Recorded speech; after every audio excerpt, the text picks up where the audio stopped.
In this video, you learn how to download Instagram Reels and videos on your PC or laptop. If you find this video helpful, please consider leaving a like and subscribing to the channel.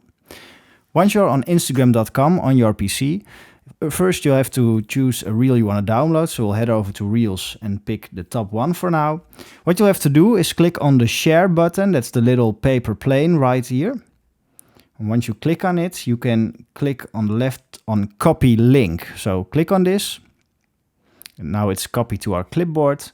What you have to do is open up a new tab and search on Google for Instagram Video Downloader. The results will vary for everyone who searches on Google, but probably the top one is perfectly fine.